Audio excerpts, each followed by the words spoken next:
Once again welcome to your YouTube channel. आज की class में हम करेंगे क्लास टेंथ का सबसे इम्पोर्टेंट टॉपिक। क्लास टेंथ में हिस्ट्री में पहले चैप्टर में सबसे इम्पोर्टेंट टॉपिक है आपका यूनिफिकेशन ऑफ इटली, और ये बोर्ड एग्जाम में मोस्टली आपसे पूछा जाता है। अब बात करें यूनिफिकेशन ऑफ इटली की, तो इसको समझने के लिए आपको दो कॉन्सेप्ट का क्लियरेंस होना बहुत ज़रूरी है। पहला तो ये कि जो इटली का ज्योग्राफिकल एरिया है या जो स्टेट्स हैं, कहाँ पे कौन रूलर रूल करता था, और कौन कौन सी जो फेमस पर्सनालिटीज़ थी जिनका रोल इटली की यूनिफिकेशन में रहा। अब बात करें इटली की यूनिफिकेशन की, तो सबसे पहले जब 19th सेंचुरी का टाइम पीरियड था, उस टाइम इटली आपका 7 स्टेट्स में बटा हुआ था। 7 स्टेट्स में बटा हुआ था, लेकिन उसमें से जो सबसे इम्पोर्टेंट 4 स्टेट्स थे वो थे आपके बेटा सर्दिना पिडमोंट, जहाँ पे इटालियन प्रिंस रूल किया करते थे। नॉर्थ इटली को रूल करते थे आपके ऑस्ट्रियन हैब्सबर्ग। सेंटर पे रूल करते थे आपके पोप्स, एंड सदर्न एंड पे आपके रूल करते थे बर्बन किंग्स ऑफ स्पेन। और एक बर्बन किंग्स आपके कहाँ थे? एक बर्बन किंग्स आपके फ्रांस में थे। अब यहाँ तक आपको बात पता चल गई कि इटली के जो प्रोमिनेंट स्टेट्स थे वो कौन कौन से थे। तो ये सर्दिना पिडमोंट ही एक इकलौता प्रिंसली स्टेट था जहाँ पे इटालियन प्रिंस रूल करते थे, यानी इटालियन नेटिव एम्परर हुआ करते थे। और वहाँ के जो प्रिंस थे या जो वहाँ के किंग थे वो थे आपके विक्टर इमैनुअल सेकंड। अब बात ये आती है कि इटली यूनिफाई कैसे हुआ। अब जो सर्दिना पिडमोंट है, यही एक इकलौता प्रिंसली स्टेट था जहाँ पे इटालियन प्रिंस का रूल होता था। नॉर्थ को कवर कर रखा था आपके ऑस्ट्रियन हैब्सबर्ग एम्पायर ने, पोप्स रूल कर रहे थे सेंटर में, और सदर्न एंड पर आपके bourbon Kings of Spain rule कर रहे थे। अब ये जो सर्दिना पिडमोंट है, ये इटालियन प्रिंस रूल कर रहे हैं, that is your Victor Emmanuel second. अब क्या होता है, विक्टर इमैनुअल सेकंड के पहले एक इटालियन रेवोल्यूशनरी थे जिनका नाम क्या था? जिनका नाम था गसीपी मजीनी। गसीपी मजीनी ने क्या किया? बहुत दो सीक्रेट सोसाइटी बनाई थी, यंग इटली और young Europe. But for the unification of Italy, इन्होंने यंग इटली बनाई थी अपने गोल को अक्वायर करने के लिए। अब गसीपी मजीनी का गोल क्या था? गसीपी मजीनी का गोल था इटली को यूनिफाई करना। अब इटली को यूनिफाई करने के लिए, इटली की यूनिफिकेशन के लिए इन्होंने एक सीक्रेट सोसाइटी बनाई जिसका नाम था यंग इटली। लेकिन गसीपी मजीनी जो सीक्रेट सोसाइटी बनाते हैं यंग इटली अपने गोल को फुलफिल करने के लिए, उसमें ये सक्सेसफुल नहीं होते।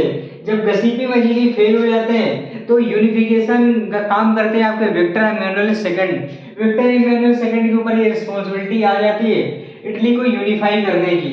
अब ये जो विक्टर इमैनुअल सेकंड होते हैं, अब ये क्या करते हैं, नॉर्थ इटली जहाँ पे ऑस्ट्रियन हैब्सबर्ग रूल कर रहा होता है उसको यहाँ से रिमूव करने में सक्सेसफुल हो जाते हैं। तो जो विक्टर इमैनुअल सेकंड है वो नॉर्थ से, यानी ये यहाँ पे नॉर्थ इटली है, ऑस्ट्रियन हैब्सबर्ग एम्पायर है, यहाँ सक्सेसफुली आपका विक्टर इमैनुअल सेकंड का रूल स्टार्ट हो जाता है। अब क्या हो गया, इटली के पास सर्दिना पिडमोंट है और नॉर्थ इटली वाला एरिया है।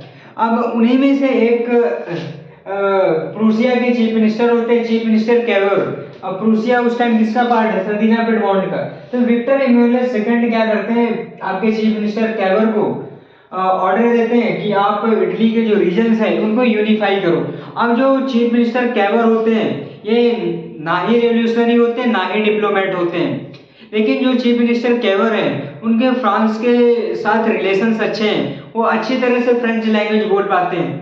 जैसे आपने पहले पढ़ के रखा हुआ है कि फ्रांस में उस टाइम क्या था, जो फ्रेंच बोल लेता था उसको हम लोग बहुत स्पेशल मानते हैं। जैसे बात करें इंडिया की, इंडिया में अगर कोई कैंडिडेट इंग्लिश फ्लुएंट बोल लेता है तो हम लोग क्या मानते हैं? हम लोग ऐसा मानते हैं कि वो लोग बहुत ज़्यादा स्पेशल हैं, बहुत हाइपर लोग हैं। अब भले ही गसीपी मजीनी ने यहाँ पे फेलियर फेस की हो इटली की यूनिफिकेशन में। अब जैसे बात करें इंडिया में 1857 का रिवोल्ट, चाहे आपकी रानी लक्ष्मीबाई जी हो या तात्या तोपे या whoever, इन्होंने एटलीस्ट ट्राई किया। तो इसका ये मतलब नहीं है कि गसीपी मजीनी का कोई रोल नहीं है।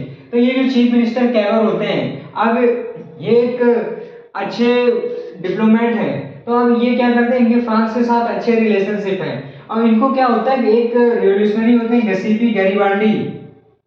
अब चीफ मिनिस्टर कैरोल को गसीपी गैरिबाल्डी का सपोर्ट मिल जाता है। अब जो गसीपी गैरिबाल्डी होता है उसके पास आर्मी होती है पीजेंट्स की, जिसको हम लोग रेड स्टर्ट्स के नाम से जानते हैं। तो इसकी मदद से क्या होता है कि ये जो चीफ मिनिस्टर कैरोल है, गैरिबाल्डी की मदद से फाइनली 1860 में जो साउथ इटली पे जो किंगडम ऑफ सिसिलीज है, यहाँ पे बर्बन किंग ऑफ स्पेन का रूल है, वहाँ पे मार्च करते हैं और फाइनली जाके ये स्पेनिश रूलर को लोकल पीजेंट्स की मदद से वहाँ से हटा देते हैं। अब देखो Ferdinand Piedmont already Italian Prince के रूल में था, ऑस्ट्रियन हैब्सबर्ग को विक्टर इमैनुअल सेकंड ने कवर किया।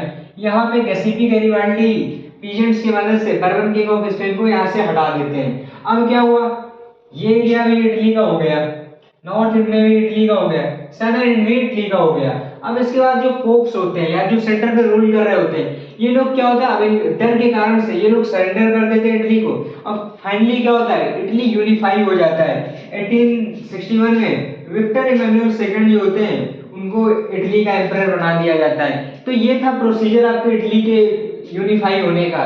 पहले क्या हुआ, पहले सर्दिना पिडमोंट जो एरिया था जहाँ पे विक्टर इमैनुअल सेकंड रूल कर रहे थे इटालियन प्रिंस, तो उन्होंने क्या किया, नॉर्थ इटली को जहाँ पे ऑस्ट्रियन हैब्सबर्ग का था वहाँ पे कंक्वायर किया। इसके बाद चीफ मिनिस्टर कैवर और गैरिबाल्डी के हेल्प से साउथ इटली पे कंक्वायर कर लेते हैं और नॉर्थ इटली और साउथ इटली जब कवर हो जाता है तो पोप्स ऑटोमेटिकली छोड़ के चले जाते हैं। इस तरह से जो आपका इटली का यूनिफिकेशन होता है। Thank you so much for watching this video.